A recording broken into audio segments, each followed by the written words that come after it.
মা। ও মা, কি করো তুমি? আমার খুব খিদে পেয়েছে, ভাত দাও তো। সে কি বাবলু, তুই ফিরে এলি যে? স্কুল ছুটি দিয়ে দিয়েছে? হ্যাঁ মা, আজকে স্কুল ছুটি। আর কাল থেকে গরমেরও ছুটি দিয়েছে। এবার অনেক দিন ছুটি পেলাম। বেশ, এবার তবে সাঁতারটা শিখে ফেলবি। তোর বাবাকে বলবো প্রতিদিন পার্কের ওই পুকুরটায় নিয়ে যেতে। আচ্ছা মা, এবারে ছুটিতে আমরা কোথাও যাব না? সবাই তো তাদের গ্রামের বাড়িতে যাচ্ছে। আমাদের তো গ্রামের বাড়ি নেই খোকা, আমাদের সবার আত্মীয় স্বজন শহরেই থাকে। না মা, আমি এবার গ্রামের বাড়িতে যাব। সেখানে গ্রীষ্মকালে অনেক মজার মজার খাবার পাওয়া যায়। আর গরমের মধ্যে নদীতে সাঁতার কাটা যায়। তুই এত কিছু শুনলি কোথায়? তোকে তো কখনো গায়ের কথা বলিনি। বাদল বলেছে ওদের দাদার বাড়ি গ্রামে কিনা। ওরা কালই সেখানে চলে যাবে। পুরো ছুটি কাটিয়ে তারপর আসবে। ওরা যাক গিয়ে, তোমায় কোথাও যেতে হবে না। যদি কোথাও যেতে মন চায় তবে তোমার ঠাকুরমার কাছে গিয়ে থেকে এসো। ও বাড়িতে আমি যাব না। এত বড় বাড়িতে আমার একা থাকতে ভালো লাগে না। তাহলে বাড়িতেই বসে থেকো। একজন স্যার রেখে দেব, আঁকা আঁকিটা শিখে নাও। তোমার না ছবি আঁকার খুব শখ ছিল? ওসব বলে তুমি আমাকে ভোলাতে পারবে না মা। আমাকে গ্রামের বাড়িতে নিয়ে যেতেই হবে। বাবাকে বলবো আমাকে কালকেই যেন সেখানে নিয়ে যায়। এ কি মুশকিলে পড়লাম প্রভু! গ্রামের বাড়ি থাকলে তো সেখানে যাবে। তাছাড়া তোমার বাবার এত বড় ব্যবসা, একটু সময় পায় না কোথাও যাওয়ার জন্য। ম্যানেজারের কাছে সব দায়িত্ব বুঝিয়ে দিয়ে আমাদের সাথে যেতে বলো। এ কয়দিন তিনি না থাকলে কিচ্ছু যায় আসবে না। এত বেশি বুঝবে না বাবলু, বড়দের অনেক সমস্যা থাকতে পারে, তা তোমরা ছোটরা বুঝবে না। তোমরা কেবল থাকো আবদার নিয়ে। এত বড় ব্যবসা লোকটা একা হাতে আর সামলাতে পারছে না, আর তুমি বলছো তোমাকে নিয়ে গায়ে গায়ে ঘুরে বেড়াতে। আমার থেকে টাকা পয়সা তোমাদের কাছে বড় হয়ে গেল। বেশ, আমি আজ থেকে ভাত খাবো না। দেখি কি আমাকে জোর করে। বাবলু, ও বাবলু, আরে কথাটা শোন বাবা, এইভাবে রাগ করিস না। ছেলেটা শুনলই না, এখন যে কি করে ও রাগ ভাঙাবো।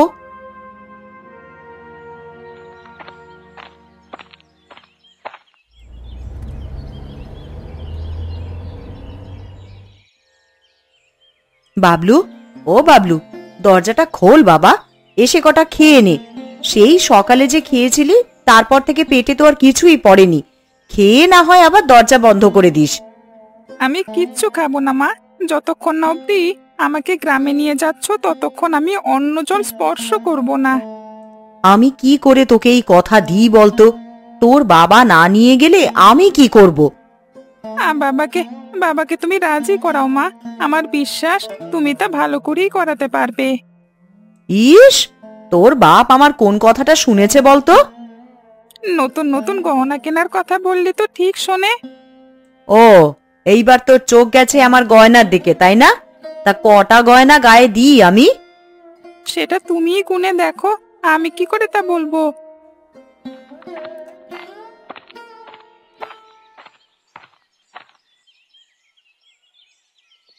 কি হলো জয়া, এখানে দাঁড়িয়ে রইলে যে? বাবলু কোথায়? ও এখন আসেনি? ওগো, তুমি এলে? আরে দেখো না ছেলেটা কি করছে। সেই তখন থেকে দরজা আটকে বন্দি হয়ে আছে, কিছুই খাবে না বলে। খাবে না কেন? কি হয়েছে ওর? ওর স্কুল কদিনের জন্য ছুটি দিয়েছে। এই সময়টা ও কোনো গ্রামে গিয়ে কাটাতে চায়, কিন্তু আমাদের তো কোনো গ্রামের বাড়িই নেই। এই কথাটাই ওকে বোঝাতে পারছি না। আরে গ্রামের বাড়ি নাই তো কি হয়েছে? এই দেশে হাজার হাজার গ্রাম আছে। আমরা সেখানকার কোনো একটিতে চলে যাব। তুমি যাবে? তোমার না ব্যবসা বাণিজ্য আছে? আরে আমার একমাত্র ছেলে একটা আবদার করেছে, তা কি আমি না রেখে পারি? আমরা কালকেই গ্রামের উদ্দেশ্যে রওনা দেব। সত্যি বাবা? সত্যি তুমি যাবে? হ্যাঁ রে, কালকে আমরা তিনজন গ্রামের উদ্দেশ্যে রওনা দেব। সারাদিন ঘুরে আবার রাতে ফিরে আসবো, কেমন? তা যাবে কোথায়? আমাদের তো কোনো আত্মীয় স্বজন গ্রামে থাকে বলে মনে হয় না। আমি অনেক আগে এক গ্রামে গিয়েছিলাম। আরে হাইওয়ের মাঝখানে সেই গ্রামটি ছিল, আহা! আর দেখতে একেবারে ছবির মতো সুন্দর, নামখানি অপূর্ব, নীলকণ্ঠপুর। তাহলে তো আমাদের সেখানে নৌকায় করে যেতে হবে বাবা, তাই না? হ্যাঁ রে, আরে এখান থেকে ট্রেনে করে হেমন্তপুর স্টেশনে নামবো, সেখান থেকে নৌকায় করে নীলকণ্ঠপুর যেতে হবে। বেশ, তা কাল গেলে তো আর সময় বেশি নেই, আমি গিয়ে বরং সব গোছগাছ করে নি। এই করে নাও গিন্নি, করে নাও, সাথে খাবার দাবারও নিও, পথে আমাদের খেতে হবে। সে আমায় আর বলতে হবে না, আমি সব ঝুড়িতে করে নিয়ে নেব। এখন তোমরা এসো, আমি খাবার দিচ্ছি, হাত মুখ ধুয়ে খেয়ে নাও। চলো বাবা, খেয়ে আসি, তারপর গোছগাছ করতে হবে যে।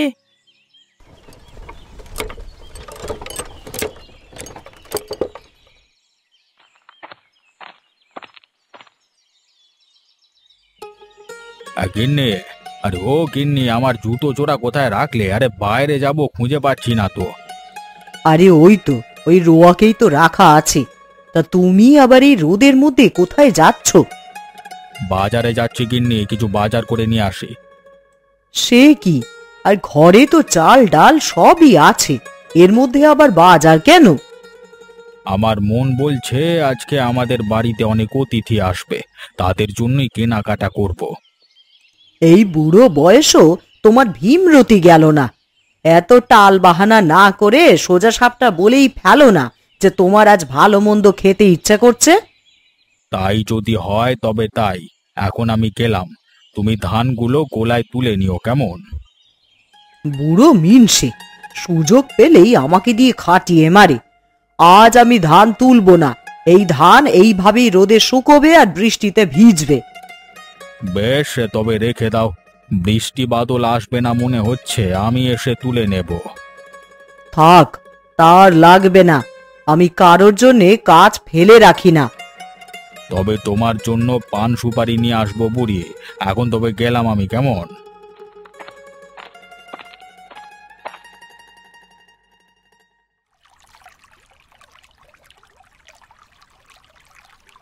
ট্রেন থেকে তো নামলাম, এখন যাব কোথায়?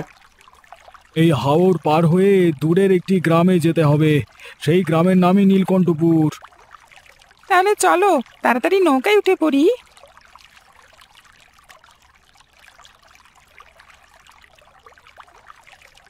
আরে ও মশাই, নীলকণ্ঠপুর যাবেন নাকি? আমি এক্ষুনি যাচ্ছি ওইদিকে। ওই তো, ওই তো একটা নৌকা দেখা যাচ্ছে, ওটাতেই উঠে পড়ি বরং।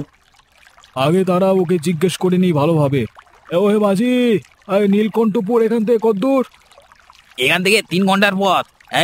বাতাস থাকলে আরো আগে যাওয়া যাবে। পাল আছে নৌকায়? হ্যাঁ আছে তো, দরকার হলে তা খাটাবো। বৃষ্টি বাদল আসলে সমস্যা হবে না তো? আগে না না, ছাউনি আছি, ও কোনো সমস্যা নেই। এই ঝড় বৃষ্টি এলে সমস্যা হবে না। আপনি চলুন না, চলুন। বেশ, তবে ওঠা যাক। আরে এসো সবাই, নৌকায় ওঠো, বসো। আপনাদের সাথে আর কেউ আসবে নাকি? না নৌকা ছেড়ে দেবো নাকি? না আরে না হে, তুমি ছেড়ে দাও, আমরা 3 জনই যাব। আপনারা যাবেন কোথায়? কার বাড়ি, মানে কার বাড়ির ঘাটে নৌকা ফেরাবো আর কি, সেটাই জিজ্ঞেস করছি আর কি। আমরা কারো বাড়িতে যাব না, এমনিতেই এখানে বেড়াতে এসেছি। ও এই কথা। তা আমাদের গাঁয়ে প্রতি বছরই নানান জায়গা থেকে মানুষ ঘুরতে আসে, তাই না? তো এই বৈশাখ মাসে তেমন কেউ আসে না, এই প্রচুর ঝড় বাদল হয়তো, সেই জন্য আর কি। আমাদের এই সময় ছাড়া কোথাও যাবার সুযোগ নেই, ছেলের স্কুল ছুটি হয়েছে তাই এখন এসেছি। এসে ভালোই করেছেন। এখানে বৈশাখ মাসে অনেক ফলমূল হয়, আম কাঁঠাল খেতে চাইলে আমাদের মানে আমাদের গ্রামটি উত্তম, তাই না? এই জানেন তো। বেশ বেশ, তাহলে যাওয়াই যাক না, গিয়ে না হয় জানা যাবে।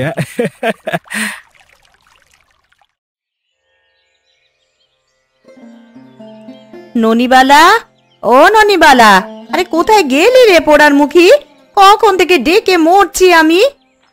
আমি এখানে মা, ঘোষদের বাড়িতে গিয়েছিলাম আম কুড়োতে। ফের ওদিকে গিয়েছিলি? ওই ঘোষগিন্নির মুখ কেমন তো জানিস, ধরতে পারলে আর উপায় রাখবে না। আমাকে ধরতে পারবে না মা, আমায় দৌড়ে ধরবে ঘোষগিন্নি, সেই শক্তি ওর নেই। হয়েছে, আর দৌড়োদৌড়ি করতে হবে না, এখন জালটা নিয়ে আয় তো, আজ নদীতে গিয়ে দেখি কটা মাছ ধরতে পারি কিনা। বেলা তো দুপুর হয়ে এলো, এখন নদীতে যাবে? ঘরে কিচ্ছুই নেই যে খাওয়ার, মাছ না ধরলে না খেয়ে থাকতে হবে। তবে যাই চলো, দাঁড়াও আগে আমগুলো খেয়ে নি। আরে দেখো দেখো দেখো, মেয়েটার কাণ্ডটা দেখো, দিনে দিনে বোন মানুষ হচ্ছে। যা, ঘর থেকে বঁটি আর নুনের বাটি নিয়ে আয়, আমি কেটে দিচ্ছি। তাহলে ভর্তা বানিয়ে খাবো। তুমি দাঁড়াও, আমি এক্ষুনি সব নিয়ে আসছি।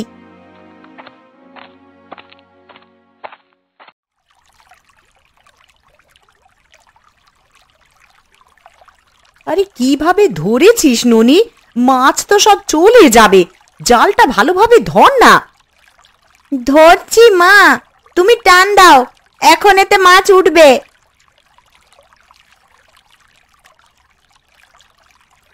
কে ওটা? বৌদি দেখছি, তা মাছ উঠলো? না প্রকাশ, এখনো কোনো মাছ পাইনি গো। তা তুমি কোথা থেকে আসছো? এক গঞ্জে গিয়েছিলাম, এক সাহেবকে নিয়ে এলাম, ওনারা এখানে ঘুরতে এসেছে। বেশ বেশ, তাহলে ওনাদেরকে বটতলায় নিয়ে যাও, সেখানে গিয়ে খানিক বিশ্রাম নিক, তারপরে গ্রামটা ঘুরে দেখিও। বটতলা? সেটা আবার কোথায়? এই গায়ের একটি জায়গা, বাইরে থেকে মানুষ আসলে ওখানেই জিরোয় আর কি। কেন এখানে ডাক বাংলো নেই? না বাবু, এই গরিব গাঁয়ে ওসব বাংলো ফাংলো কিছুই নাই। থাকবার মতো আছে এই গোপাল কাকুর দোতলা বাড়ি, সেটিও বটতলার পাশে, গেলেই দেখতে পাবে। আম কাঁঠাল খাওয়ার কোনো ব্যবস্থা নেই গাঁয়ে এসে? এইসব ফলমূল না খেলে কি আর হয়? ও সব পাবেন বৌমণি, আগে গাঁয়ের ভেতরে যান, সবাই নিজ নিজ গাছের ফলমূল আপনাদের কাছে নিয়ে আসবে খন, সেইখান থেকে যেগুলো ভালো লাগে সেগুলো কিনে নেবেন। বেশ ভালো তো, তাহলে ফেরবার পথে কিছু জিনিসপত্র নিয়ে যাওয়া হবে। আহা, শহুরে মানুষ রে, কখনো মনে হয় গ্রাম দেখেনি। ওখানে ওরা কত আয়েশ করে থাকে কে জানে। ও মা, তুমি ওদের দেখবে নাকি কাজ করবে? এদিকে রোদ যে পড়ে গেল গো। রোদ পড়ে গেছে? আরে তাই তো দেখছি, এই দিন দুপুরে হঠাৎ আলো কমে এলো কেন? কেন আবার? দেখছো না, দক্ষিণ আকাশ কালো করে মেঘ জমতে শুরু করেছে, ওটাই সূর্যকে ঢেকে দিয়েছে। দক্ষিণ আকাশে মেঘ জমা তো ভালো লক্ষণ নয়। ও ননিবালা, তাড়াতাড়ি কর মা, জাল নিয়ে বাড়ি ফিরতে হবে। বৃষ্টি শুরু হলে উঠোনের শুকনো পাতাগুলো সব ভিজে যাবে। বৃষ্টি নয় গো, আজকে ঝড় হবে। দেখছো না জলে কেমন ঢেউ উঠছে, বাতাসও বইতে শুরু করেছে খুব। যাই যাই, তাড়াতাড়ি নৌকাটা বেঁধে বাড়ি যাই, বউটা একা আছে বাড়িতে।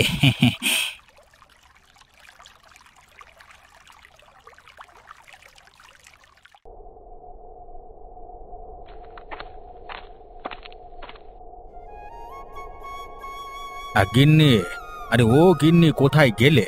আর বাতাস বইতে শুরু করেছে, এখনো ধানগুলো তোলা হয়নি। গিন্নি, গিন্নি বাড়ি নাই নাকি তুমি? আরে আছি গো আছি, গিয়েছিলাম ওই বটতলাতে, সেখানে আজ কয়েকজন মানুষ এসেছে, দূর থেকে দেখে এলুম ওদের।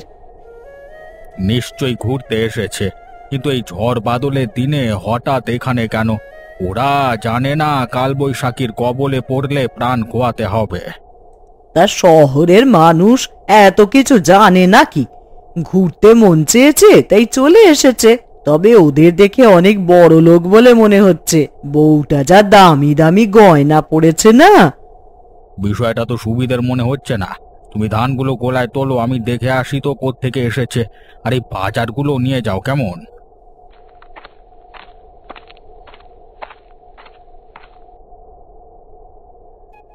বাতাসটা দেখেছো? একেবারে প্রাণ ঠান্ডা করে দিচ্ছে। শহরে এমন সতেজ হাওয়া পাওয়া যাবে না। হ্যাঁ, অনেকদিন পর গাঁয়ে এসে ছোটবেলার কথা মনে পড়ে গেল। একবার পিকনিকে গিয়ে এরকম দৃশ্য দেখেছিলাম, এবার গাঁয়ে আসাটা তাহলে সার্থক হয়েছে। হ্যাঁ গো, বাবলুটা কোথাও যেতে পারে না, দেখো না কত খুশি হয়েছে ছেলেটা। মা, মা দেখো দেখো, আকাশ থেকে সাদা সাদা কিসব পড়ছে, কি ওগুলো মা? ওগুলো সুতো বাবা, চাঁদের বুড়ি চরকা কেটে বাতাসে ছড়িয়ে দিয়েছে। এগুলো সুতো নয়, শিমুল গাছের তুলো। বাতাসে শিমুলের ফল ফাটায় তুলো বের হয়ে গেছে। ও এই ব্যাপার! দেখছেন, আজকে শহরে মানুষ বলে কত কিছু অজানা রয়ে গেল। আরে জানবার কোনো শেষ নেই, জীবনের শেষ মুহূর্তেও নতুন কিছু জানা যায়। তা তোমরা কোত্থেকে এসেছো বাবা? আমরা অনেক দূরের একটা শহরে থাকি, কিন্তু আপনি কে? আমি গোপাল, এই গায়ের মোড়ল। ওই দোতলা বাড়িটা দেখছো, সেটা আমার। কিন্তু তোমরা ওই কালবৈশাখী ঝড়ের মধ্যে এখানে বসে আছো কেন? কালবৈশাখী ঝড় বলেন কি? তাহলে তো শহরে ফিরে যেতে হবে। সে সুযোগ আর পাবে না, কিছুক্ষণের মধ্যেই ঝড় শুরু হবে। তোমরা কিছু না মনে করলে আমাদের বাড়িতে আসতে পারো, ঝড় শেষ হলে ফিরে যেও। নিশ্চয়ই যাব। এই কালবৈশাখী ঝড়ের কথা অনেক শুনেছি, এখানে থেকে প্রাণ খোয়াতে চাই না বাবা। তাহলে তাড়াতাড়ি চলো বাবা, এখানে থাকলে যে কোনো সময় গাছের ডাল ভেঙে পড়তে পারে। হ্যাঁ হ্যাঁ, তাই চলুন তাই চলুন।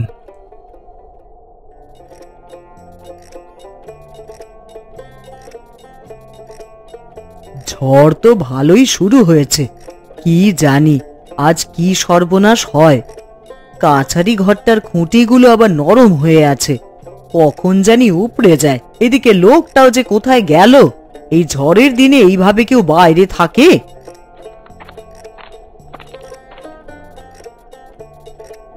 গিন্নি, ওদের ঘরের ভেতরে নিয়ে যাও তো, আর দরজা জানালা সব লাগিয়ে দাও। ওদের নিয়ে এসে ভালোই করেছো গো, এই কাল বৈশাখীতে বাইরে থাকা একেবারেই নিরাপদ নয়। আমাদের আশায় আপনাদের অসুবিধে হলো না তো? না না, অসুবিধা হবে কেন, বরং তোমরা আসায় আমরা খুশিই হয়েছি। হ্যাঁ, আমাদের ছেলে মেয়েরা তেমন আসে না, কেউ এলে খুব ভালো লাগে। যাও গিন্নি, ওদের এবার ভেতরে নিয়ে যাও, মনে হয় শিলাবৃষ্টি শুরু হবে। মা গো, এত জোরে কি শব্দ করলো ওটা? বাজ পড়েছে বৌমা, দেখলে না বাড়ির সামনের ওই মরা তাল গাছটা কেমন ঝলসে উঠলো? সামনাসামনি এমন দৃশ্য কখনো দেখিনি, প্রকৃতির আসল রূপ গ্রামে এলে দেখা যায়। এই কাল বৈশাখী ঝড়ে আরো দেখতে পাবে। এখন ঘরে যাও সবাই, বুঝলে? ওরে তাড়াতাড়ি আয় রে পোড়ার মুখী, না হলে আজ বাজ পড়ে মরবি। বিড়ালটা পড়ে গেছে মা, দাঁড়াও ওটাকে নিয়ে আসি। কতবার বললাম ওকে রেখে আয়, আমার কথা তো শুনলি না? তাড়াতাড়ি তোল ওকে। সে কি রে, তোরা এই ঝড় বাদল মাথায় নিয়ে কোথায় যাচ্ছিস? তোমাদের বাড়িতে এসেছি গো, যে ঝড় শুরু হয়েছে ঘরের চালটা উড়িয়ে নিয়ে গেল গো।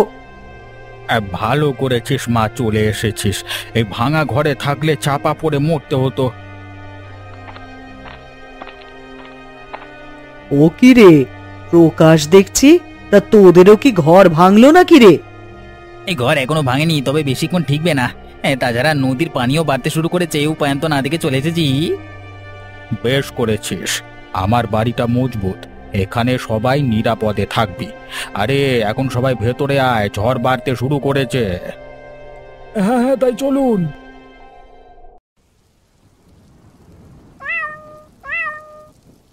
কেমন ঝড় এসেছে দেখুন, চারপাশ রাতের মতন অন্ধকার হয়ে গেছে। এমন ঝড় আমি কখনো দেখিনি বাবা। এই গাঁটার কি অবস্থা হয় কে জানে, সব ঘর যে তো সবই তো নড়বড়ে। কারো কোনো অসুবিধা হচ্ছে না তো? ঘরে আর প্রদীপ নেই, তাই একটা রান্নাঘরে রেখে আরেকটা এখানে দিয়ে গেলাম। এর মধ্যে আবার রান্না কেন? ঝড় বাদলের দিনে তোমরা মহাভোজের আয়োজন করছো নাকি?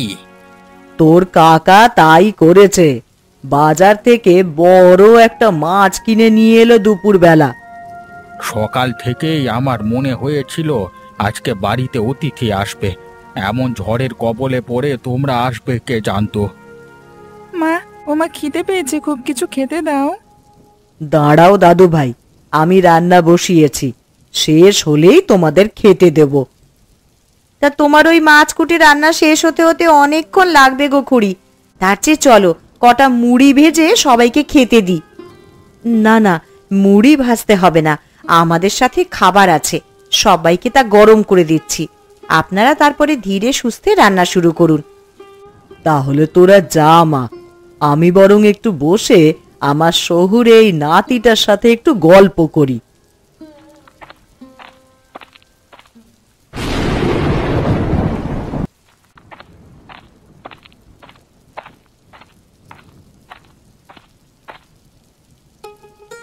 এই নাও সবার জল খাবার, পেট পুড়ে খেয়ে নাও, ভাত হতে কিন্তু রাত হবে। রাত হলে যাব কি করে? আমাদের যে আবার ট্রেন ধরতে হবে। ও আশা বাদ দিন মশাই, এই কাল বৈশাখীতে আর যেতে পারবেন না। হ্যাঁ তপন, আজকে তোমরা আমাদের সাথেই থাকো। এই ঝড় বাদলে ট্রেন পাবে না, তাছাড়া নদীর অবস্থাও ভালো নয়। নৌকা একটা আসতো আছে কিনা কে জানে বাবা। ও বাবা, আমি আজকে ওদের সাথে থাকবো। এখানে থাকতে আমার খুব ভালো লাগছে। বেশ বেশ, আমরা তবে থাকবো। আমারও সবাইকে দেখে খুব ভালো লাগছে। এখন নাও, সবাই খেয়ে নাও, বাতির তেল শেষ হয়ে আসছে যে।